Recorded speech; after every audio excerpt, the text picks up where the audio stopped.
tell regarding mental health, to the problem with the lies, and finally overcoming the lies. But first we have to recognize the lies. You know, I grew up, my grandfather was a Baptist preacher, and we were always taught you pray everything away. Anything that occurs, you pray away.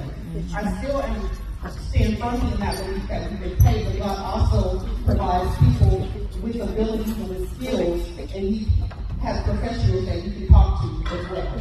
So prayer with that, therapy, or perhaps even medication you may need, may ultimately be what you need to overcome your situation. And so we all have to be open to that. I've heard over and over again, oh yeah, it'll pass. You're just a little blue, you're a little down, it'll pass. And so we were taught that, we're teaching our children that, but we're not preparing them for some things just don't pass.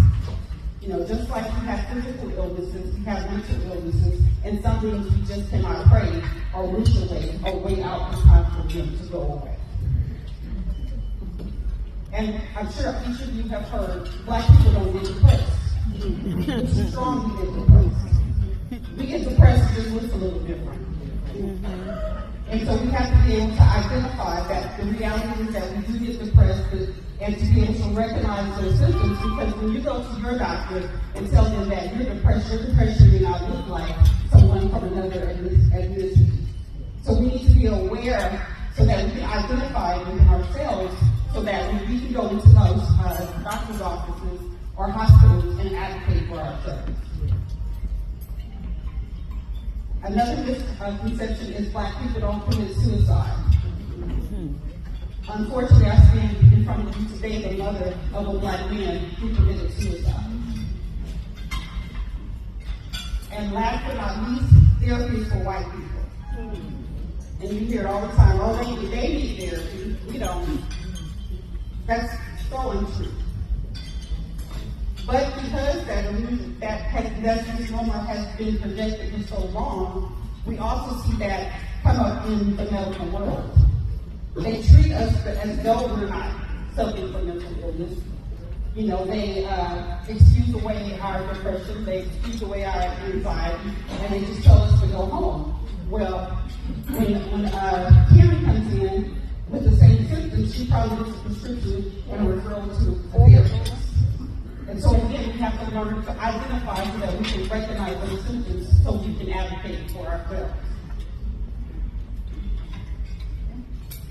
Why do lies are told? One, because there's a stigma attached to mental health.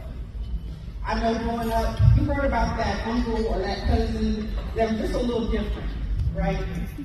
The family didn't bring them out when they were there.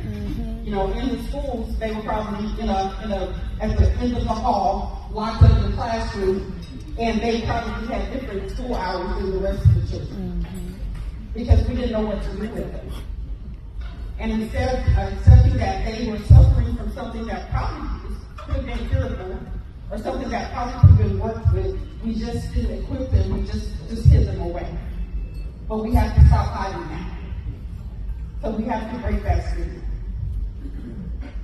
Also, there's a distrust of the medical community, because again, when you go in and you know in your body something's wrong, but because your symptoms don't look like the normal symptoms, they tell you that there is nothing wrong, and so you get frustrated and you quit going.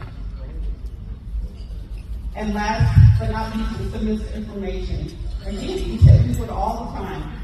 When someone comes in and says, I'm having these symptoms, I'm feeling this way, we tell our friends, we tell our family members, oh, it's okay, you just need some rest. You just been working too hard. Or yeah, it'll go away. But the reality is, Blacks are 20% more likely to experience mental health, serious mental health problems. One, because it's underdiagnosed, and we don't receive the care that we need. The reason that we don't receive the care that we need is because there are fewer people in medicine who practice under the mental health realm, because they too believe that mental health is not real. Or that they won't do the same business that they would if there white counterparts or other ethnicities do. And so we go in, and because they don't look like us, we don't want to work with them.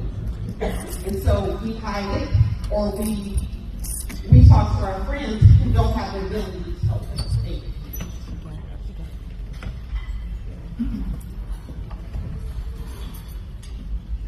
Also, like I said before, we have a harder time identifying the problems. Because again, with us, because we handle situations differently, we usually see physical symptoms. We don't where, we may shut down, we may shut people out. We may stop talking. Sometimes it's the complete opposite. We're the life of the party, we're out there, because we want to put on this illusion that they're okay, but when we go behind those closed doors, that's when we suffer. So it's very hard to recognize if you don't know what to look for. And of course, I can't give you everything tonight, but I do have a website, and we have videos that I share, and hopefully you will reach out to that resource later. I'm going to give you some other stuff to do the presentation. Because I think this is such an important topic, we can't condense it into a 20-minute time, but that's what we have tonight. Okay, also, we're more likely to dismiss the signs and symptoms. Oh yeah, I'm feeling a little down, I'm feeling blue, but it'll go away. Or maybe I'm getting sick, maybe I'm catching a cold, so that's why it's a little tougher to get out of bed in the morning.